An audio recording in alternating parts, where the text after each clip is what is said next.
You do look like one of those. We're getting the band back together, lad. All right, man. Listen, after a lot of, I can't tell you how much stress I've just been under right now to make this thing pop off. But we got two people who are, neither one of us are tech savvy, but somehow we managed to put together this Zoom meeting. So here we are. My name is Mark DeMayo. This is my brand new podcast. It's called One on One. And today I have a very, very special guest, somebody who's near and dear and true to my heart. He's a phenomenal actor. He was just, you may recognize him from the TV show Power, where he played Detective Leary. What's up, Doc Dougherty? How are you? It is. Everything you said is true, that it is a miracle two old dudes managed to get through this without smashing computers. I managed to stay calm because I could see you going like this. You know what's funny? In the end, your wife came in and saved us. I know. She was as per usual. Yeah, she probably was sitting there. She knew exactly what to do like a half hour ago, but she wanted to see you suffer a little bit. Well, this is, like I said, man, this is amazing that we're actually recording this, and I'm very, very happy to have you here today. Glad to be here. Yeah, well, let's just I'm going to tell my audience how we met. We both work at the NYPD Police Academy. We're actors, and we work in the CIT program, which is Crisis Intervention Tactics. Are you on mute now? No, you can't hear me? No, but you just did something like it looked like you were I went to talk, and then I realized I better not interrupt you. No, go ahead. So, and that's where we met, probably like, how long has it been now? 5 years ago? Yeah, it's been a while. I can't believe how quick that went. Of course, the last 6 months we haven't been there, but. Yeah, it really, really sucks. For my audience, you know, the NYPD goes through training, and Crisis Intervention Tactics is a course. It's like a 4-day course, or is it? Yeah, it's a 4-day course, right? Yeah. Actually, no, I think they do the week, but we're only with them 3 times. All right. So, and Monday and Friday. Yeah, they bring the officers, the in-service officers, not the rookies, not the academy, but the in-service officers through there. And basically, they learn about a mental illness, how to identify different types of mental illness. Basically, it's just so you don't shoot them. You know, if you get to a scene, you'll be able to say, okay, maybe this guy's suffering from schizophrenia, maybe he's bipolar, maybe he has dementia. So, and then once they get the lectures during the day, then we come back later on in the afternoon, and then we act out scenarios, and then the cops that are in the audience, they volunteer or they get volunteered to act out the scenarios with us. And Doc, you're famous for your dementia. with you, my partner, Philly. It's funny with Mayo, because Mayo is actually probably the toughest guy out of all the actors, and probably a lot of the cops. As you know, he's a retired detective. And he was the only one comfortable enough where I could grab him and kiss him on the cheek. Everybody else got all nervous. Mayo would come in, bang it in, and Philly! And I just grab him and kiss him each week, so happy to see him, thinking he was actually somebody else. In my dementia state, he wasn't Philly. I thought he was his. Well, Philly was my dad. Your dad, yeah. Yeah, Philly's my dad. And then it's well, the scenario basically plays out. You're trying to get into what used to be apartment building where I'm convinced I live there. And then I have the cops respond to somebody committing a burglary. Right. You're all disheveled. I give them something. I actually wear a band that I got from the hospital saying I suffer from dementia, so they'd have some clues to figure this out. And then Mark waits a couple of minutes, and then he enters the scene. And I think Mark is actually his dad, because he looks like his dad. And I have no understanding that time has elapsed. So it's a shocking scene, and it's pretty sad and funny at the same time to watch this man look at somebody's son thinking he's the dad. Just adds more confusion to the scene. And it's a moving scene. It's very, very powerful because you see somebody who looks, and then one of the things that I say, that triggers me off that something's wrong is I tell the cops, he used to dress like, he was the man, and now like you're all disheveled, you know, Yeah. something's wrong. And I tell them, he hasn't been, I said, Doc, you haven't lived here in 10 years. And that kind of sort of throws you for a loop. And then it's a definitely a moving, powerful scene, man. Yeah, it really is. You try to get to places as an actor, but in reality, you could never really get there because you will never know what somebody's feeling at that moment. I mean, we all have dealt with it or probably will deal with it within our lifetime. Like I said, my mother-in-law suffered dementia and didn't recognize me. And they get so confused and they really, really get angry in their frustration. It must be so hard. We all see now, I mean, I'm in my 60s now. Life has flown by just like they warned me it would. It must be shocking. One minute you're dancing with your husband and the next minute you have dementia in an old age home. Pretty sad. Yeah, time does my kids are like, my son's 23 now and my daughter's 21. And it's just those years I can't even imagine where they went. It definitely flies by. And I just had a thing before me and you finally got hooked up together. Maybe they were right. I'm too old after what we went through trying to get online. But I have so much time on my hands and boredom is starting to set in, even though, I've been doing things while we're going through this period. But I just decided to volunteer. And I found a place where I could bring food on Thursdays and Fridays to the elderly. So after going through the whole thing, they decided I'm too old. Yeah, I can't deliver food because I'm older than 65. So 2 black belts and walking 14 miles a day means nothing. The irony is that somebody can bring you food now. Yeah, but I can't. I can't bring it because I'm too old. Yeah, listen, you can't do it, but if you want, we could bring you some food. Yeah, maybe I should get on the list. Have somebody younger bring it to me. Yeah, man, they're probably scared of all the walking plus with the COVID right now. Yeah, I was like, a lifetime of rejection, auditions, Boy Scouts, altar boys. Now I'm too old to deliver food. What's funny is like there's this, there's a couple that's across the street over here, and they, they're really, really old, and the wife is a bit younger though, but now the guy, he's got a dog.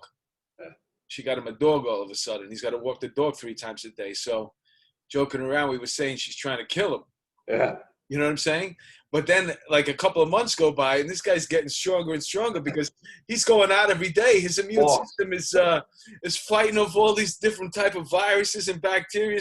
If you would have just left him upstairs, and bring somebody in every now and then, he would have been out of the picture. I know. This guy's a horse right now. So we're working in the academy together, and we developed a good relationship because we started doing some scenes together. One of the most powerful scenes I remember was we were working with Shanahan, which was he was the James Shanahan, which was he's a great detective and wonderful person, wonderful human being. Turns out he hired the both of us, and he ran it like almost like a theater company, which was amazing. Yeah. And then we had a chance to do that scene where I forget. I think it was you're sitting home on the couch, or I'm sitting home on the couch, and the other one comes in after working all day and drinking, and then there was a fight. We had a newspaper, and we were fighting over the Mets or the Yankees, whatever. And then me and you jumped up and we barked at each other, like right in each other's, like really got angry, and then the cops show up and they got to break us up. And then we start, no, don't take him away. It's my brother. We start. I was wrong. I was wrong. And then it could get violent. And that's exactly how these scenes actually play out in real life. Yeah. It starts off as a family dispute. Then the cops show up. He's going to take one away. They don't want to take it away. Now they're fighting with the cops. Hey, I've had more than one cop tell me their least favorite call. The cop told me that's when I get the most nervous, when I get a domestic dispute call. Yeah. because I don't know what's going to go down. I don't know who's going to turn on me. You know, I don't know. Cops that I talk to go, they really do not enjoy responding to those. It's much more dangerous than like you would imagine as a person who isn't a police officer. So you played a cop a lot on TV. I was looking at your IMDb page, and you go all the way back to New York Undercover. Yeah. And, And and then you were on NYPD Blue, and I yeah, noticed your credits said uniform with dog. yeah. So you were a canine guy? No, no, no. Actually, that was short for the woman that gave me the information on the crime scene was walking a dog. So she was with the dog. Oh, I thought you were.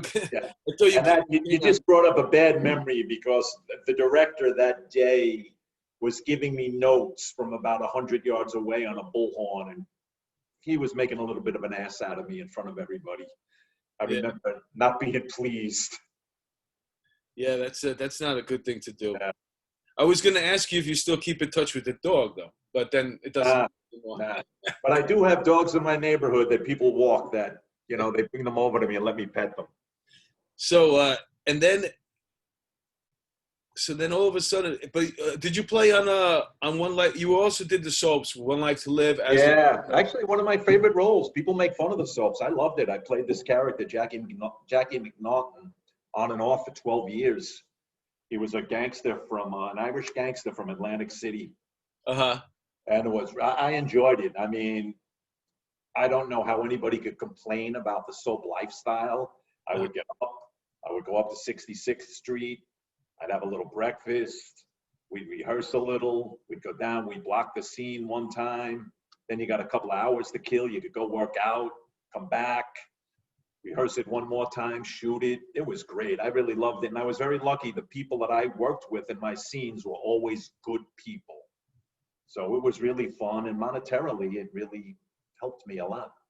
The tax returns are a lot different when you're not getting, you know, 6 episodes on a soap each month. You know? Yeah. I miss the soaps too. I mean, Yeah.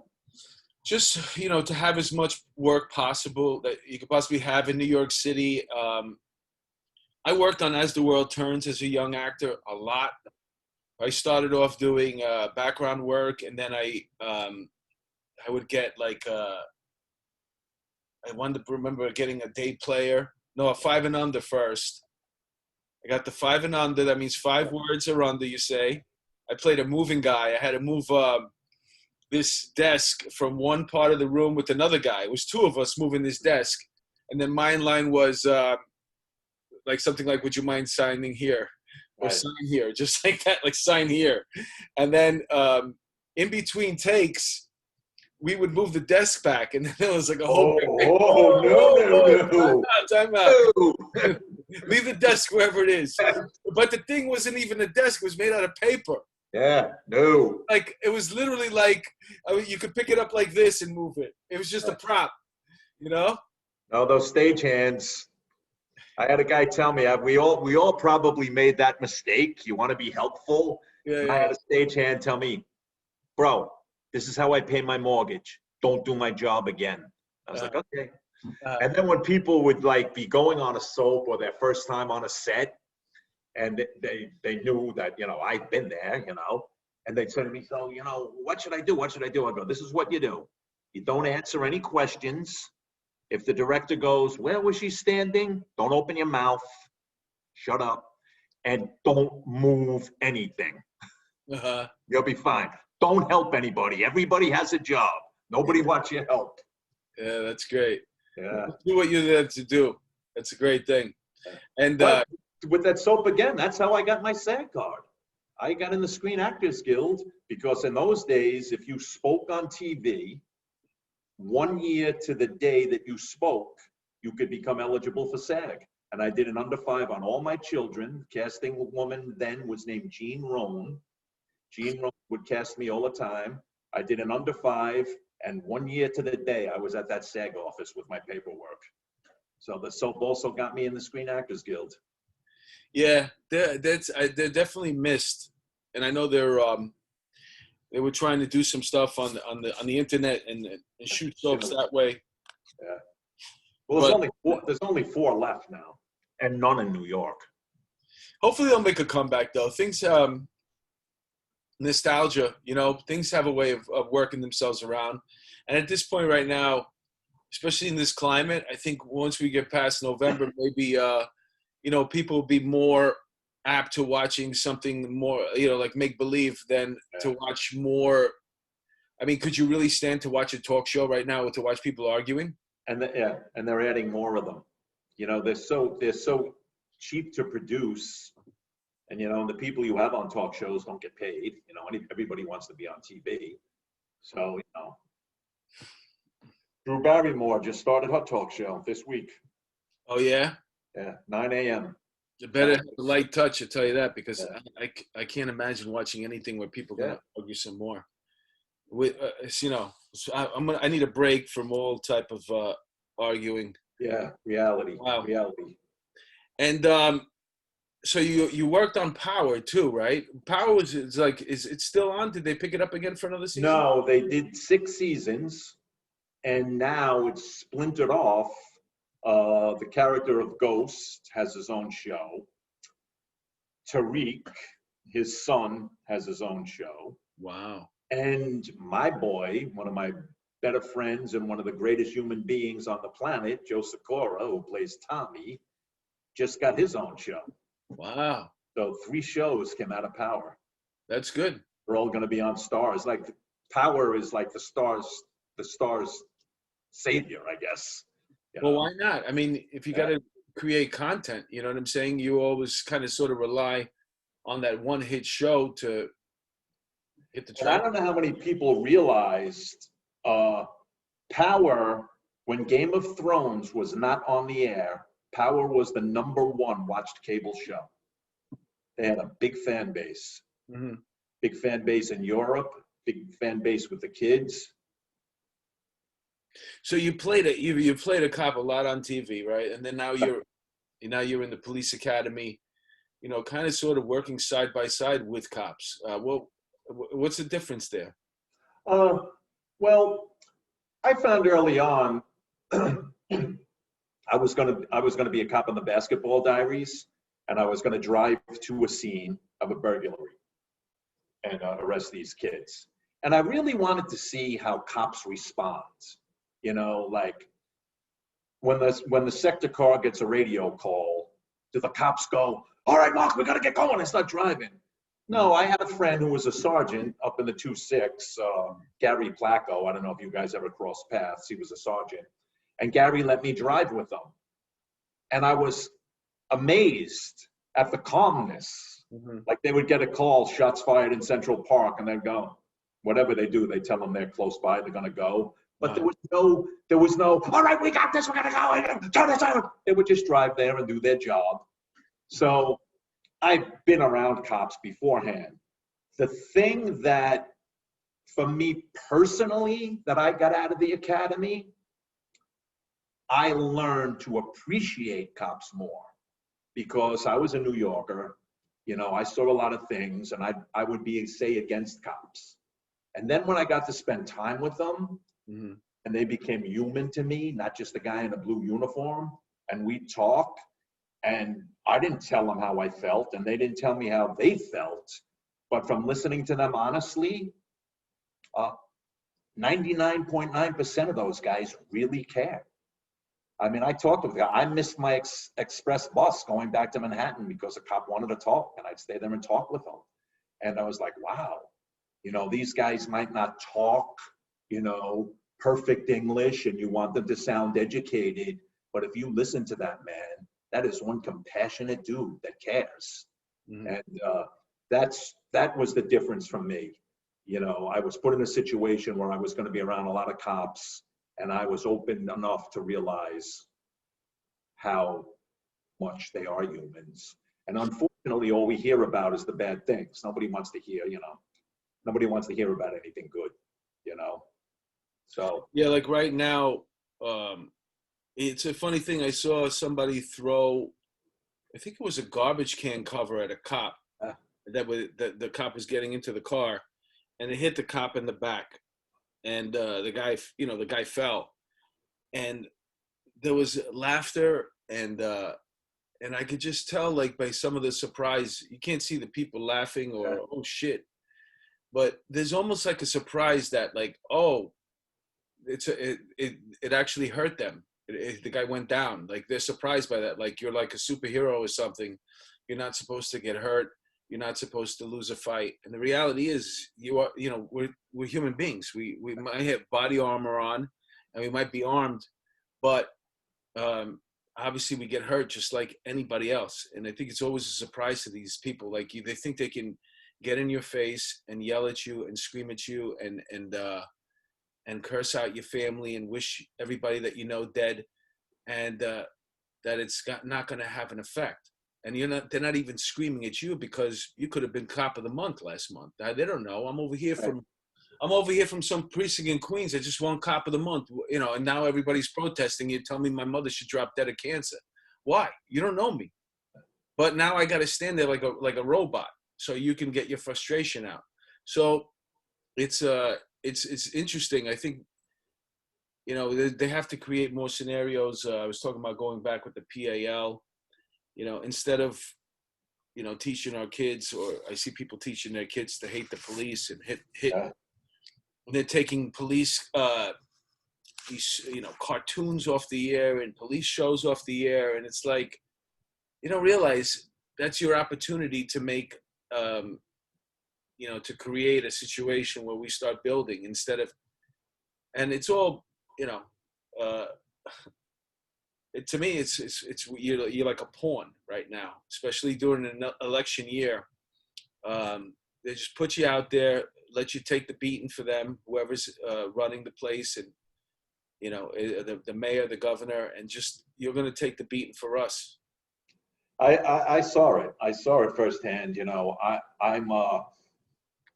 I'm a big believer in people's rights. I'm a big believer in protesting. I'm not a believer in looting and starting fires, but I'm a believer in people protesting. And I think people do have a right to be angry.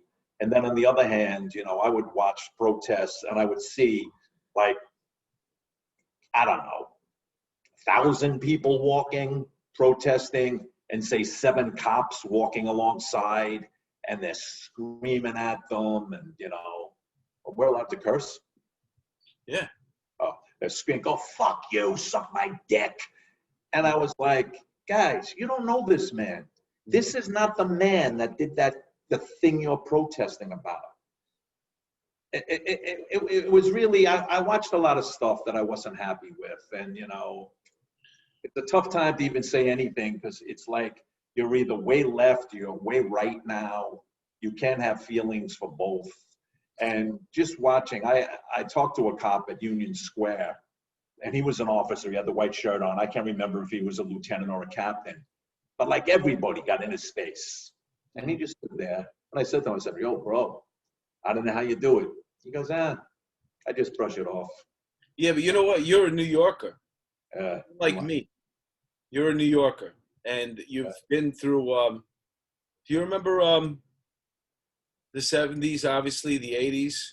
Oh, yeah. 90s. Remember how New York used to be? So much so, I was watching this, who said it?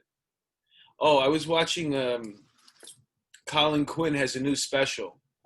And it's called, I think it's called New York. And it's about the melting pot and all the different, through the generations. And he's got a really great line. He said that in the 70s and the 80s, if I would have told you I saw your mother on 42nd Street, you would have punched me in the face. 42nd Street, it's just the street now. You know what I'm saying? But if I would have said that to you, you didn't have to say Times Square. What you had to say is, if I saw your mother on 47th Street, you get punched in your face. and if you remember growing up, like my wife's from Virginia, she doesn't know about this stuff. And people who are younger don't know about this stuff. But how many times, like when you were a kid, like say you were beating somebody up or you were having a fight and somebody would go, "Hey, Dougherty, what are you doing?" I go, "He said something about my mother." They go, "Okay, go ahead." Yeah, that was anything. That was it. that was fighting words, you And you know know. what's funny about you saying stuff about somebody's mother, is that there's moments that you can get away with it. Like if you were sitting in class Right. and we're snapping on each other, doing your mama Right. jokes, then it was okay. Right. But if we were outside and all of a sudden, Yeah. for one reason or another, you said something about my mother, now it's not a problem. Right. And then you ask yourself, like thinking back, like, how would somebody's mother actually get in to an argument? Like how did she come up? And that was the thing you knew was going to escalate. Uh-huh. You know, and I remember, like you said, like if you'd have your little rank out contest in school, like you could say, "Hey, Mark, does your mother sell potato chips?" And you don't know why. And I go, "I saw your mother standing on the corner going, Lay's, Lay's," you know, just silly, stupid shit, you know? Yeah. Hey, Mark, do you have a brother named Humphrey? No, I don't have a brother named Humphrey. Why? I saw your mother on the corner going, Humphrey, Humphrey. It was just stupid. So you could do that kidding around. Yeah. Then, if you were like in a stickball game or something and you were pissed off and said, "Yeah, bring this stick home to your mother. She could use it." That was it. Boom, boom, boom, you know? Yeah. It was great. But I saw guys, when I bartended in the village, I became friendly with the generation older than me. And a lot of them were Spaniards from Spain. And I didn't even realize that. They told me, "Oh, the West Village, there was so many guys came from Spain. And these were some real funny guys. And these guys were in their 70s. And they got into a beef with two kids at a table. And they said something about the kid's mother. And then the Spanish guy was telling them, "I just said that about your mother. You want to defend her honor now? You want to dance?" And he couldn't understand that the kid didn't want to fight him. He was going, "You're not going to defend your mother's honor?" I was like, "Oh my God, you guys are 70. You're not 17. All this shit." Yeah. I remember when I was in school, my mother was, my mother's from Czechoslovakia. She was tall, blonde hair, green eyes. She worked in fashion, so she was always decked out. And she used to come to pick me up from school. I didn't even want her coming. By the third grade, I was like, "Ma, don't come anymore. It's annoying," because she was hot. And like all my friends, I remember my friends going, "Yo, what's your mother's number?" Like asking me what my mother's telephone number was. And I was like, well, I'm like in my head, I'm thinking, well, it's mine because we live together. It's the same number. What do you mean, what my mother's number? And I saw a friend of mine, and he was still busting my chops now. But he started off nice. He goes, "Hey man, so is your mother still alive?" And I said, "Yeah, my mother's still alive." He goes, "How's she looking?" I'm like, she looks good. Like she's still. I'm like, "Yo, she's 70, bro." Like does she still wear the yoga pants? I'm like, "Yo, she's 70, man." She looks like a 70-year-old lady. But yeah, your mama jokes, man. So you've seen New York. And the reason why I mention that is because, you still live in New York. Yeah. And your address is, no, I'm kidding. Yeah. So now what's going to happen? Like, are you a little bit nervous about, because there's a lot of pessimists out there. They're talking about New York is dead, the demise of New York, the crime is going up, the shootings are going up. So as a New Yorker who's probably not planning on leaving, Right. What are your thoughts? Well, I tell you, I always, whether it was now or the 70s or the 80s and 90s, 2000s, I'm always aware of what's going on around me. I would always tell people, you see these people that get sucker punched on the train platform? That will never happen to me because I'm not going to stand there looking at my phone at 2 a.m. in the morning. You know what I mean? You're probably not going to mug me because I'm not going to put myself in a position to be mugged. Not saying, that can't happen to me. It was a little hairy here. It got better now that people are coming out again. But there was a period, when I wouldn't go on Madison Avenue. Because Madison Avenue from the 30s to, like, say, the 50th Street, it's not really residences, it's stores. And they were all closed. So they became encampments for all these guys shooting heroin and smoking crack or whatever they do. And it was a scary sight, dude. I'm not kidding. I said to my wife, I said, we're not walking on that friggin' avenue. I mean, I don't go out of the house without mace, It's just, there are too many. It seemed like all the people that were relatively sane stayed in or went somewhere, and all the people that were really nuts were on the streets. You know, I was out clapping at 7 o'clock and a guy got in my face screaming at me for clapping. You know, just this like, you're a lunatic, so you're going to come bother me now, you know. I screamed in a lot of people's faces when they were clapping at 7 o'clock too, though. In all fairness. Maybe it was you. You know, I did the clapping and the thing like I gave it like 3 weeks, a month. But after a month into it, like, dude, you got to get a fucking life. That's the first time you're letting your child out. The whole day you're waiting for 7 o'clock. Something's wrong with you. Because I would see the family that come out, they bring their child out on their little balcony. 7 o'clock, they're going nuts for 3 minutes. That's your child's exercise for the whole day. It started off like everything else. When it first started, it was rather emotional because we would go down to First Avenue, right where the workers were. But then, like you said, after like 3 weeks, I was done. You know, it was like, isn't it interesting, like how much patience that we have? Even it was still going on. It was like enough. We get it. We get it. You have a job. You're a doctor. You know, I had to go to work during the whole thing because I work as a part-time in a building and as a concierge doorman, and so I had to go to work during the whole thing. I've been in the city. I've seen what you're talking about. The commercial areas completely desolate. Look like that movie where Will Smith, when he's driving through the city and there's nobody around. That's what it looked like. Now, see, I'm older than you, so I went to the Omega Man. Oh yeah, Heston.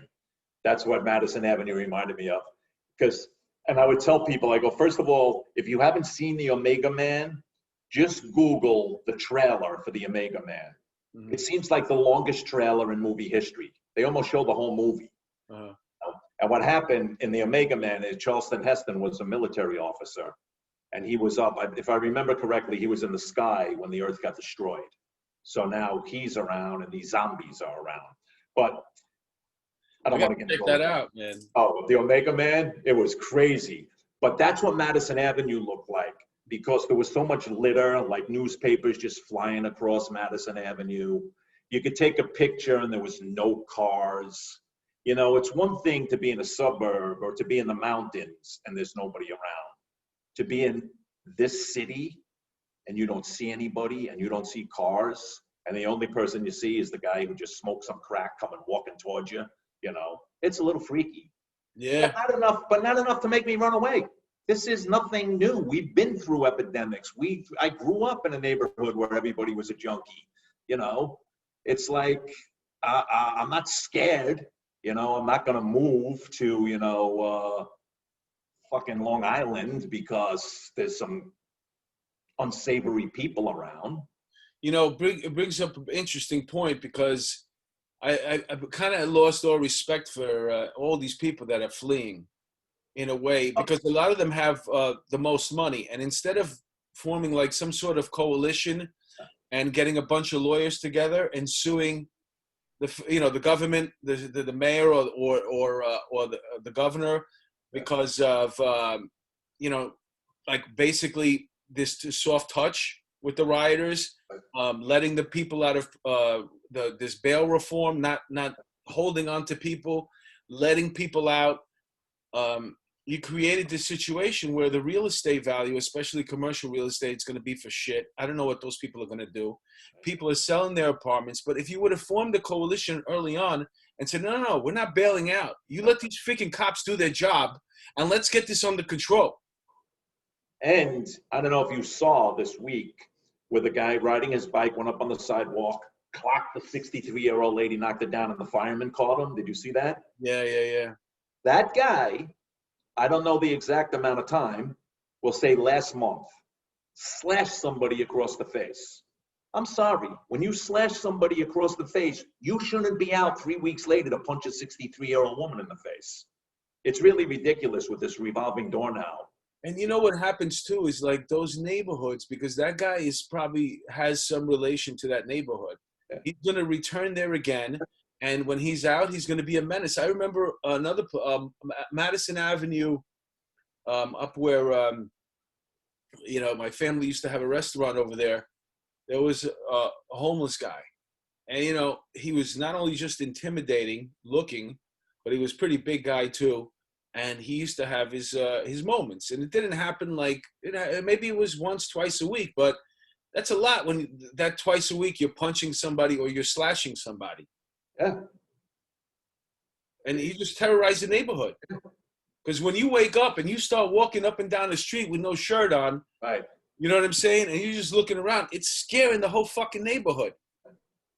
And I'm also always amazed at the people that aren't scared because they're so oblivious.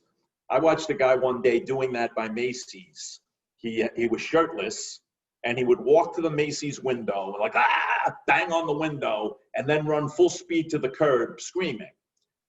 Now, my attitude is, out of all the people near me, he's probably the one that's the most, that could probably hit me with a brick, shall we say.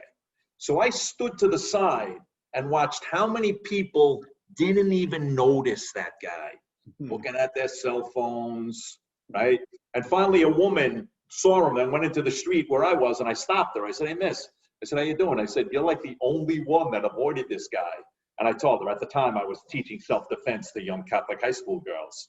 And one of the things I would teach them was to just be aware of your presence. You know, let's hope you don't ever have to throw a punch. Let's hope you know what's going on around you. I said, "You're the only one paying attention." She goes, "Oh, all the time. My father taught me that." You know, and people, there is danger around us now, but there's always been danger around us in New York. Yeah. And what I think, and I just, a woman just posted something recently who will remain nameless.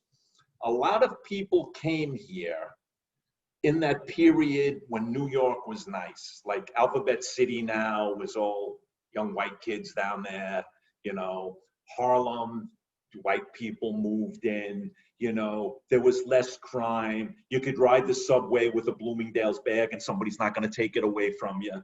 So these people moved here when it was kind of paradise. And now one little thing, I'm getting out of here. There's fires, there's muggings. There's always been fires and muggings. Mm-hmm. You know, you're going to run now? Because there's a little, we hit 6 months of a bad time. You know, I tell them, don't let the door hit you in the ass on the way out. The only thing that's unfortunate is that as entertainers, we rely on tourists. Yeah. You know, I have the playbill here from your play. St. Peter's Foot. I went to see Doc in a play up in Washington Heights. I'd like to do something in that theater, by the way. Yeah. I like that theater. It was fun. You were great in it. Yeah. Your wife wrote it. Yeah. As a matter of fact, I was thinking about, you know, I'd like to take a shot at that. You know what I'm saying? And try, you know, take a look at it. Maybe work on some scenes with somebody. Just, you know, for acting practice, whatever. It's a great play. It's a beautiful play. Yeah, But, give you a copy of it. you know, we need people to come to the city so we can work. You know, so besides just the COVID thing, you know what I'm saying?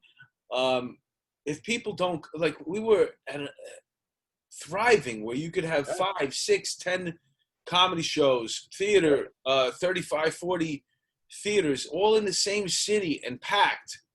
And now we're all going to be fighting for the, you know, for who? For the New Yorkers that go out every once in a while because everybody else is scared to come here? I know, and all the stuff.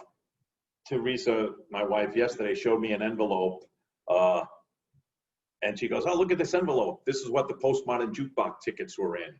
Like all the things that got canceled. You know, you don't want to say, "Oh, I missed Postmodern Jukebox and I missed, you know, seeing a performance of To Kill a Mockingbird." That's like I'm lucky. That's been my biggest problems during COVID. You know, so I don't want to whine about that, but it is horrible. You know how many thousands of people are out of work with no Broadway? Yeah. You know, how much filming was going on here? We would complain, I can't park here. They're filming again. I can never get a parking spot. Yeah. It's filming. You know, it's bad. And especially, you know, it's tough enough for us, especially two guys like me and you who have been knocking around and we get something, you know, like Power, for example.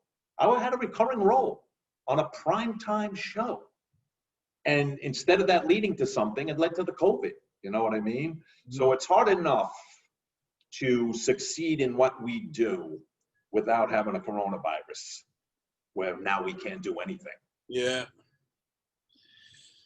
Yeah. Well, you know, I mean, they're doing the dining. They're gonna let in 3 weeks, 25% indoor dining, and hopefully they won't wait another 3 weeks till they make it 50%. And if they're gonna do that, the bars will open up. I know they. Are you still? You don't do any more bartending? No. Who knows who knows what's gonna happen with our freaking jobs at the academy? I mean, I know. Are they going to bring that back?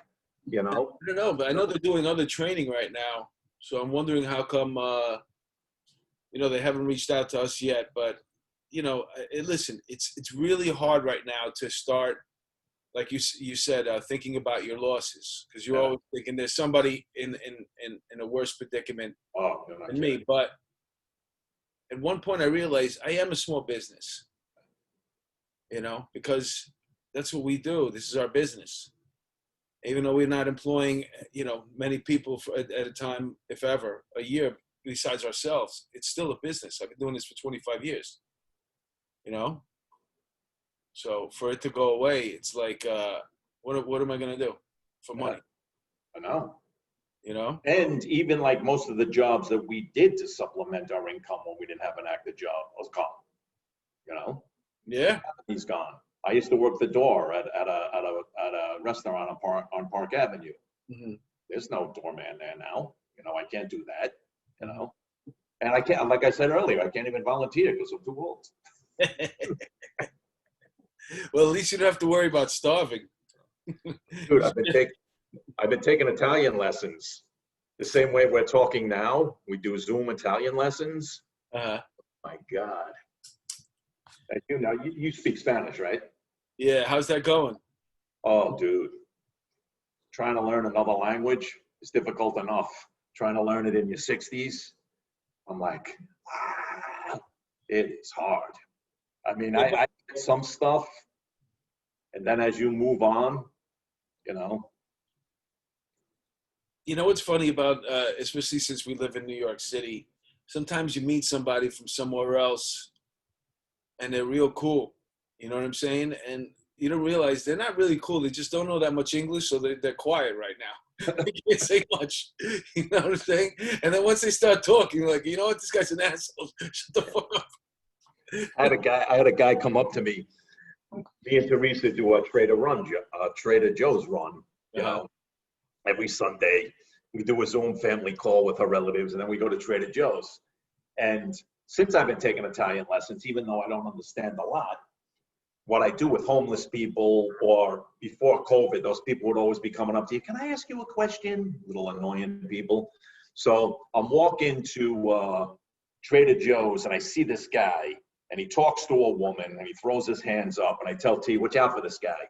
I don't know what he's doing, but just pay attention to him. So we walk past him, and he comes up behind me, and he goes, yo, my man, anybody ever tell you you look like Ric Flair, the wrestler? Mm-hmm. So I say to him, now I know if I answer him, the next thing's going to be, can you help me out? So I go, scusi, non capisce italiano. And he goes, Ric Flair, the wrestler. I go, sorry, mi dispiace, non capisce italiano. And he says to me, how the fuck you going to survive in New York? You can't speak no damn English.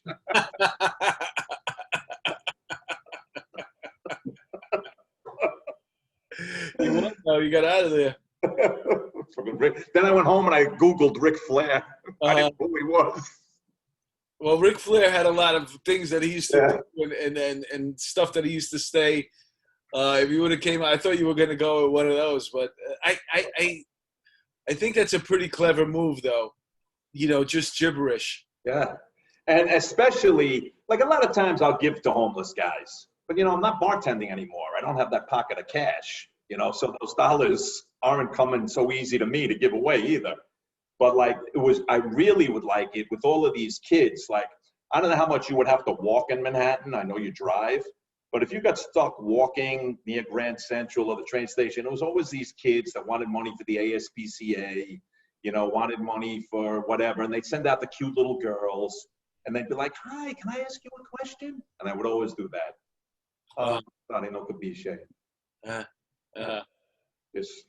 That ends it. They have no argument. What can you say to somebody who doesn't understand you? I was doing this thing for a long time. It works, but And it's funny to me, but in a really dark, because I can be like, I have a dark sense of humor. So like, I wasn't trying to be funny. I just, at some point people don't understand when they're not from New York, but you're dealing with a lot of people who are asking for money for no reason. Like, you know what I'm saying? So every time I'd see them approaching me, I'd be like, nah, I'm good. And it's a mind fuck because they're asking me for money and I'm saying, nah, I'm good. So it takes them a beat, and by that time I'm already gone. Yeah. You know what I'm saying? But I only had like, out of maybe 1,000 times saying that, I only had one person that, yeah, but I'm not good, son. And I'm like, I'm not. no, I'm good. I've had enough. I've had enough of you and all of the people like you. Leave me alone. There's a guy, you always have your resident homeless guy that everybody takes under their wing. Is that funny? You said resident homeless guy. Yeah, He's the homeless guy from your neighborhood. That's your homeless guy. Yeah. Like I see, like the people at the restaurant I worked at, give them coffee. People always take care of them, watch out for them. And one night, I'm coming home like 2 a.m, and he's out. And he's never out. You never see him at night. And I say to him, I go, yo, Timmy, what are you doing out so late? And he says to me, I don't have a motor car. I almost hit the floor. I don't know what goes on in his mind. Timmy, what are you doing out? I don't have a motor car. Yeah. We used to have a guy that you took, that's funny, your resident homeless guy. It's like we had a guy, Bo Diddley, in our neighborhood. See, they have names and everything. Yeah, and we had the Umbrella Man too. But Bo Diddley was an African-American guy. And I went to military school for middle school up until 8th grade, but I was always tall, right? Yeah. So, I hated that school. And when I got done with it, I threw my uniform out. And Bo Diddley must have found it in the garbage because now everybody's like, yo, Bo Diddley's got your uniform on. And I had to go find them because somebody goes, your nameplate's still on it because we used to have nameplates. So this guy's Bo Diddley's walking around with my West Point uniform on with Sanchez on it, plus my ribbons that I had got. And like, yo, he looks official. So I was like, Bo Diddley, just give me my nameplate back. You can have the uniform. I don't give a shit. It fit him good, man. And that's another thing, like you talk about old New York. All the nicknames are gone. We had our guy, Bachagaloop, Another guy was called Dick Tracy. You don't even know how they got these names, but that's what they were known all through your childhood and all, Yeah. We had a guy, the Umbrella Man. He used to stand on the corner, and we talking about in the middle of summer, 95, 100 degrees, with a coat on, a wool coat on, a hat, a woolen hat, and stand with an umbrella. And man, he didn't bother. He just did that. And like, you'd be walking with your mother as a little kid. And you're like holding her hand while you're walking, and you both look at, you're scared as a kid, and you're like 8, 10 years old, but now you're 12, and now you're hanging out with your friends, and Umbrella Man's still there. So you start messing with Umbrella Man, like, yo, Umbrella Man, aren't you hot? Like you're just standing like in the peripheral. And then you're just like yelling stuff out, like, how come you wear a hat in the summer? And then like now you're 13 or 14. Now you're running by and you're snatching his hat off, taking his umbrella. And now I remember driving and seeing Umbrella Man, because now all of a sudden you're older, you're much more mature. And we had a souvlaki place there. I remember going to grab 2 souvlakis, one for me and one for Umbrella Man. And I'd go by there. I had a soda too. And I go, yo, Umbrella Man. And I give it to him. Oh, thanks.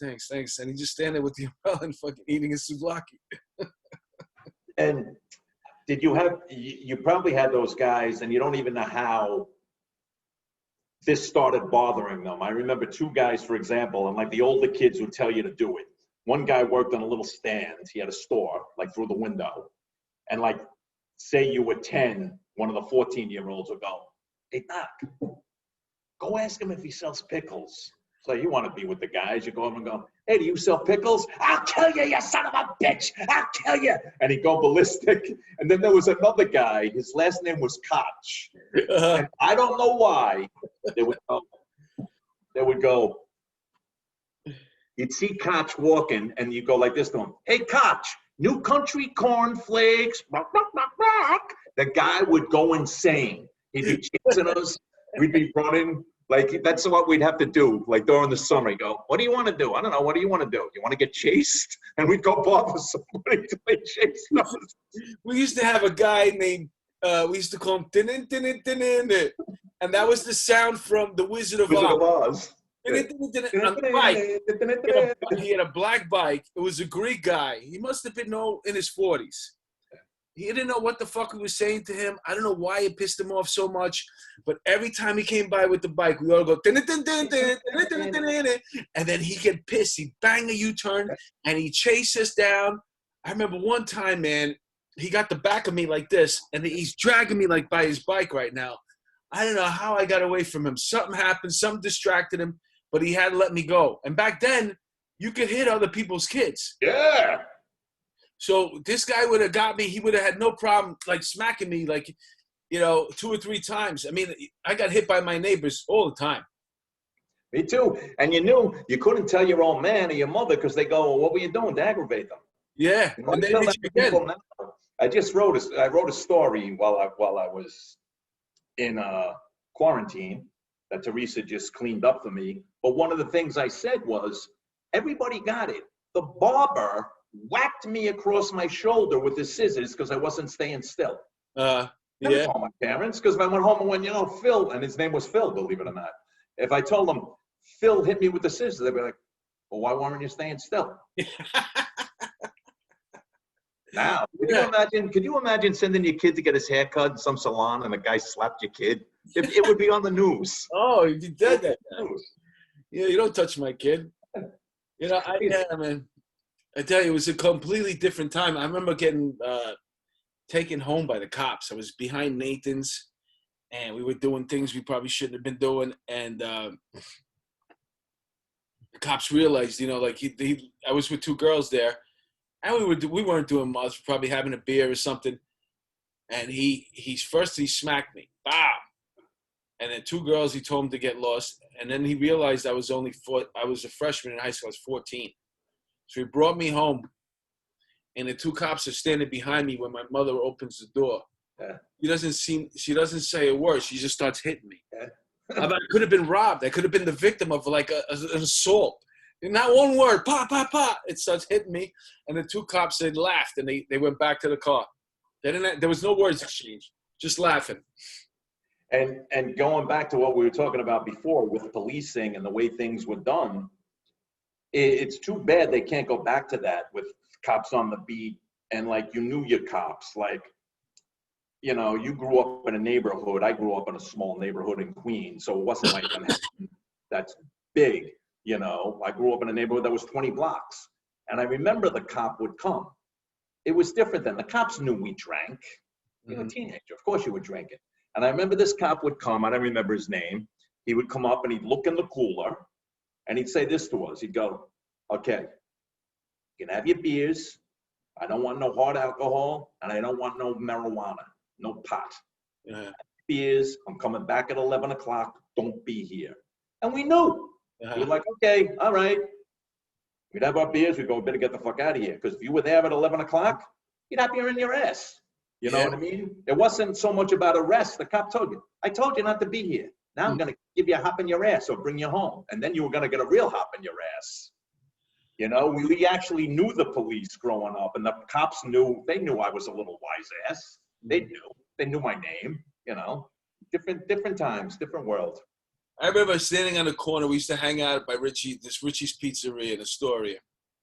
And the cop used to drive by, and he'd have the window open this much. It was the winter. We're all like, we'd have leather jackets, just drinking like beer, getting fucked up. And then he'd open the window down this much just to let the cigarette smoke out. He goes, hey, take a walk. Yeah. And he rolled the one. And then they weren't going to debate. He was, take a walk. So when they came back around, if you were still there, they had to get out of the car. I remember my friend Tommy was dragging ass, and they used to have these things. It looked like he just smacked him in the back of the head with his get the fuck out of here. But it really was like he had that little leather pouch in his hand, a flapjack. And he opened my friend's head up. It started bleeding. and it was dripping, and he had to take his shirt off, a white T-shirt, wrap it around his head. So now we're all walking to the park, and we look like because my friend's got the boom box. Tommy's wrapped around his head. The other guy had a broken leg, something like that from another incident. So we look like the 1776 people, like going into the park, to finish our partying and hanging out. Those were the days, though, man. And like you mentioned earlier, real New Yorkers, we've been through it, but it's a question of like, do we really want to go through this again? Right. And one of the difficult things is, and like I totally understand a lot of people have it a lot worse than I did. But one of the things that has been troubling me lately is, I've been doing pretty much the same thing. I walk the same place, I take my route, I walk, I study Italian, I do this. I'm pretty much confined to an area. And even though my large world has kind of stopped, time hasn't stopped. So I'm now that much closer to 67. You know what I'm saying? Like, as this is going on, we're just getting older. Yeah. And time is, I don't like wasting it, but it is kind of wasting. You can't go anywhere. You can't get an acting job. There's so many things you can't do, but it's not like the calendar stopped. It's not like and it's a strange thing you might have noticed. If you look in the bars that haven't reopened, they all have St. Patrick's Day stuff in the window. Like it's a constant reminder that New York shut down around the 15th, 16th, and 17th of March. Yeah. I always take pictures of it. I look, happy St. Patrick's Day. You see the big thing of Guinness. Happy St. Patrick's Day, lads. And that's a constant reminder when this city was like, yeah. Because even in the beginning at the academy, I think I was the first one to wear a mask there. And the cops at the front desk would tease me. I'd come in, they'd all put paper over their face. And it was all kind of a joke. I was laughing, I was like, oh, yeah, coronavirus. I remember I put on a hazmat suit and took pictures, never realizing just how big it was going to get, and how much it was going to affect our lives for a while. Yeah, I remember when we were in the academy and I asked one of the cops there, like how long do you think this is going to last? And he was like, August. Yeah. I was looking at him like, this guy's out of his fucking mind. August. It's fucking March. Yeah. You know what I'm saying? What the fuck are you talking about, August? It can't go on till August. And we're in September right now. I was asking, when do you think we're going to come back to work? That's what I asked him. And how did we not get it? I tell people I was on the packed-ass 7 train. Then I'd get on that packed-ass 25 bus. Then we'd go into a packed-ass cafeteria and a packed-ass room. And then we yell in each other's faces with all the spittle. How did we not get sick? Yeah, I there's so many, ideas and theories that I have, but I've been working since day one of this thing, and the first month and a half, at least, was without a mask, and talking to people who had, you don't realize how fucking stupid somebody is until you're in a situation where it's time to use your brains. Yeah.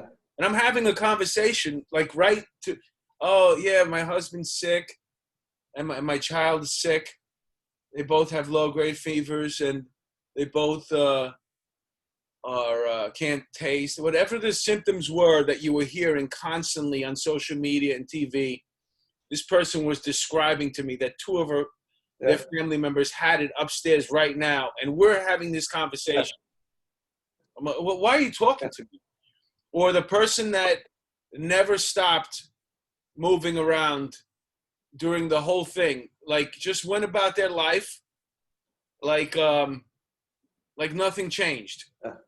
You know what I'm saying? I'm not like a pro-mask person. I would rather do without it. But I'm following protocol. The reason why I mention that is because I don't want you to think that I'm one of these people that are scared. Listen, you got to deal with it. You know what I'm saying? But there are just people who never gave a fuck. They never took a beat from their life. And those are the people that I'm never going to forget. Because this is going to pass. And then you're going to come up to me and try to talk to me like a normal person again. And I'm going to remember, you know what, in a situation of peril, you fucking folded completely. You were an asshole and selfish or whatever your dilemma or problem was. Because there's also these people, like you're both wearing masks and you're passing, and they're like, get the fuck away from me, you fucking asshole. You know what I'm saying? Why are you so weak right now? You first of all, I never saw you with a friend. Yeah. You know what I'm saying? I never see anybody coming to visit you. What the fuck are you so scared of? You know what I'm saying? So it's like there's so many different levels of assholes that have come to fruition during this whole thing, where you thought they were normal, decent people, fun people. You realize, no, this person's a fucking asshole. And I remember after 9/11, I mean, the two pretty much tragic things that I lived through in my life, not your daily, not your heroin and AIDS epidemic stuff. I mean, like major stuff that hit us out of the blue. 9/11 and COVID. People that were on the edge, that just needed something to make them crazy. 9/11 did that. Coronavirus did that. Yeah. I mean, that like you were saying, like the person, you go, excuse me, do you know where? And they're walking away. I'm like, oh my God, do your research. You have to be with somebody for X amount of time. You have to get X amount of spittle. Crossing paths with each other is not going to give anybody corona. You don't have to have a stroke because I said hello to you. You know what I mean? And then the other people who are, even to me, more annoying, like the refusing. I don't wear a mask. You know why? Because I'm not an asshole. I'm like, dude. There's not that many of them in New York, but if you get out of New York, you travel a little bit up north or out east, you could run into a town where they're all against it and they're asking you, why are you wearing a mask? Dude, I have to tell you, and I don't like to sound corny, like say I'm proud of somebody. I was very proud of New Yorkers.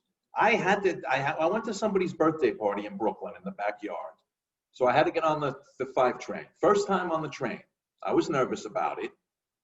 Every single person on the train had a mask. Every single person tried to give each other distance. And I was like, you know what?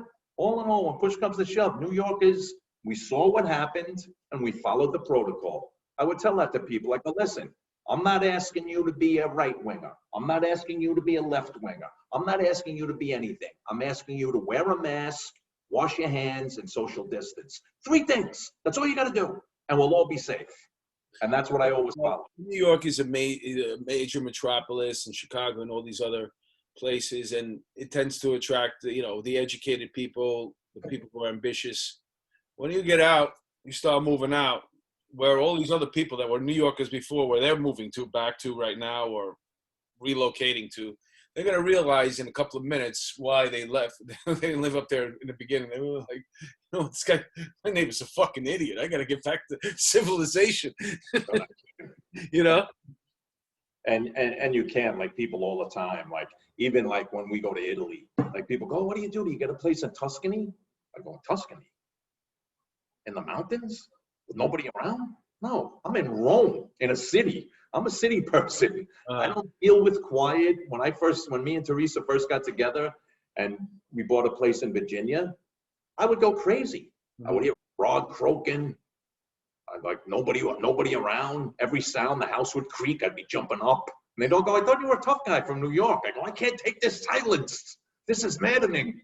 Yeah, I don't know. I never had to deal with being away from New York for long periods of time, other than like vacations and stuff like that, a week, 2 weeks. I don't know what it's like to be away from New York, really. I don't think for a month or 2 months. I don't think that's ever happened in my life. So I haven't had to deal with, quiet for me. If I go someplace, I'm like, wow, this is cool. Oh, look, we can't get nothing to eat and it's midnight. Isn't that fucking great? We have to go to bed now. And everything's a joke and cool until you're there for a month now. Like, what the fuck? Why do these places close so early? You know what I'm saying? Who's going to shut it down at 9 o'clock? I'm in a bar right now. What are we doing? So there's going to be a lot of adjustments to be made in the future here. And, everybody's talking about, I can't wait for things to get back to normal. I'm one of those people, man. I mean, we try to create the normalcy with the sports right now. And for some reason I'm not gravitating towards it. And I'm a pretty big sports fan. I mean, maybe today will get me excited with the football coming back on. I don't know. We'll see. Tonight, You know, we'll see. tonight, Sunday. I know. I look at it and I go, you really see how important fans are. You're Mm. part of the game, the yelling and the screaming and the fans' reactions. You go to games, you play ball, a shot deep in the alley, and you're like, on your feet. And then there's the visiting team makes the catch, and everybody goes, ah. All of these sounds are part of the game. I can only imagine what the players feel. The fighting kind of sort of works though, because you get to hear the tremendous power or how like these guys are getting hit with. You know what I'm saying? Yeah. You feel like you watch UFC and there's no audience there. There's just a couple of guys screaming on the sideline, but the guy gets a leg kick and you're like, oh, ooh, man, that hurt. I saw some guy get knocked out with a spinning kick to the head. And man, it shook me home watching it on YouTube. I'm like, oh, damn, man. I hope that guy's okay, man. You know what I'm saying? My buddy fought in a tournament. He had something like less than 30 seconds to go. They didn't do the tap for the 10 seconds. So it was between 30 and 30 seconds and 10 before the tap.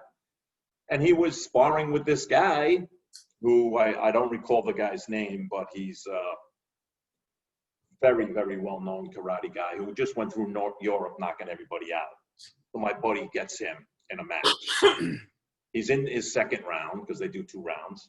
And less than 30 seconds left. Bam! Broke his jaw, knocked him out. He slammed down on the mat, jaw wired.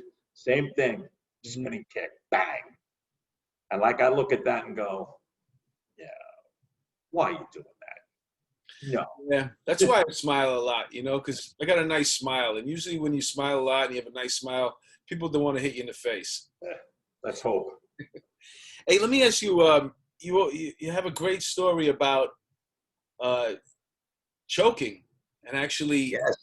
Tell me the choking story. All right. I'll make a short story long. I was down at Church Street Boxing, which I really enjoyed, by the way. So I go to Church Street Boxing, we do our thing, and then Church Street Boxing, I would take the train from where I live on 38th Street to City Hall. And then I would kind of jog home. So that'd be my workout. So I finished doing my thing, I jog, I stretch in front of the house, I come up, I take a shower, and now I'm starving. So I tell my wife, I go, listen, I got to go out and get some chicken. I go to my chicken place. I love those little hole in the walls. You get a half a chicken. That's all I get, nothing else, just a half a chicken and Diet Coke. I sit down, I rip a piece of chicken. I can't fucking breathe, right? And it wasn't, I think it was different than being really close to dying because I could think, and I've had problems swallowing before. So I was like, all right, just relax. And I put my hands up, and when my hands were up, I was okay. But as soon as I put them down, there was no air. I couldn't breathe. And this wasn't just for a couple of seconds. It got to the point where now I realized, dude, this is a problem. You're in trouble, bro. And I would try to talk to the guys in the store. They didn't know what I was talking about. I approached these 3 guys in suits, and they just looked at me with disgust and walked away. And finally, I saw a cop car coming down 3rd Avenue in traffic at rush hour. And I ran right at the cop car, and I didn't know this meant choking. That's the international term for choking. I didn't know that then. So I just kind of tapped the car, and 2 female officers got out, Officer Valera and Officer George. I told them, right? And Officer Valera just turned me around, and she said, you ready? Boop, boop, boop. And that little piece of chicken that I thought I put in my mouth was about this friggin' big. Like an animal. I ripped off a piece of chicken and just swallowed it. It came up, bro, onto 3rd Avenue. I was like, oh my God. And now an ambulance came, so I more or less had to go to the hospital because the ambulance came. It was so crazy. And there was a lot to be learned there. Number one, chew your food. And I was always like, you've heard me say this in class, you want to be a macho guy and go, what is that? 4'9", 5'2" female officer going to do as a cop? Well, she showed me what she was going to do. She saved my life, And it was crazy. I mean, I remember all these thoughts going through my head, like after all the shit I've been through, I'm going to die from a piece of chicken, you know? And people will hear this. So I would tell that story at the police academy all the time. That would be one of the stories I would tell the cops. And Mark one day tells the cops, and do me a favor, if you ever see that woman that saved his life, will you punch her in the face for me?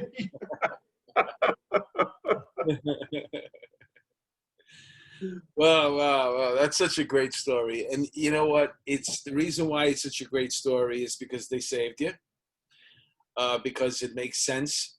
You know, you mentioned about female officers and how, you know, just the prejudice of people not knowing that, you know, that person went through the academy, that person had to pass everything, and they're qualified, they're ready, they can do their jobs. Trust them.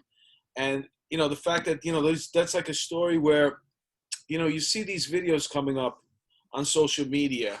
I guess it's, you know, law enforcement or somebody that's pro law enforcement putting them up where even now during this whole thing that's going on, there's rioting going on, they're cursing at you, this, that, and the other. And then all of a sudden there's somebody that's hurt in the middle of this riot and there's a cop attending to them.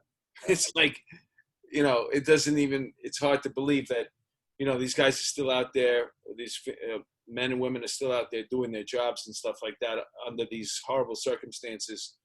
But, you know, even a lot of times the police play it down themselves, shall we say. Like, I went to that precinct with, you know, I went and got nice pastries from a French shop.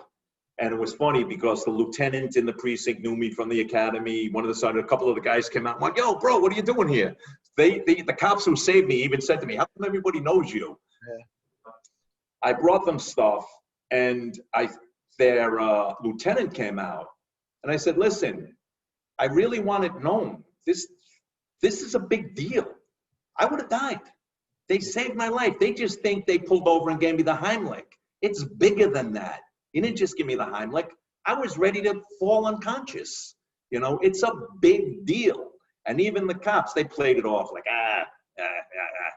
And then I told you, I tell that story at the academy a lot. And one day I got to tell a story while that officer was in the classroom. It was great. I told the class and I said, and now I'm really going to embarrass her because the officer that did that is right here. That's her. And she was sitting there going, That's great. That was great. You know, the funny thing, I've saved somebody's life before too. And the funny thing about saving somebody's life is that you're probably never going to see that person again. But if you do, and then you actually get to know them and you realize this person's a fucking asshole. And I fucking saved them. And in hindsight, had I known that this person was such a fucking asshole, I would have never saved him. And that's what happened to me. I work with the guy now, and I tell him that all the time. He says, man, if I would have fucking let you die in that car. Obviously, I'm kidding, you know, partially, but yeah. They showed yesterday a 70-year-old man delivering flowers fell into the train tracks, smashed his head, fell into the tracks. The C train was coming. Two guys jumped down. They launch him up into the platform. His head's bleeding.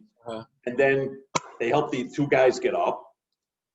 One guy worked for the TA, so he remained there. The other kid who saved this guy's life just got on the train and left.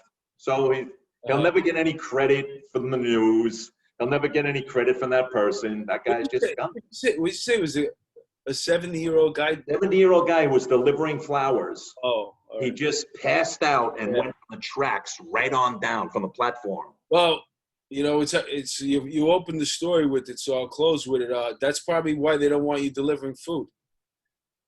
Yeah, because I'll be passing out on the platform. 67-year-old man. Wasn't that the guy who choked last week? This motherfucker. Every week we're saving this guy's life. Now he passes out on the train. Well, listen, man, we had a phenomenal time talking right now. I think we should quit while we're ahead. But before I let you go, I just want you to, is there anything that you want to plug? Is there anything that you're working on right now? Yeah, I just finished writing something. My wife, like I said, tidied it up. It's called Godzilla's Prince. Uh-huh.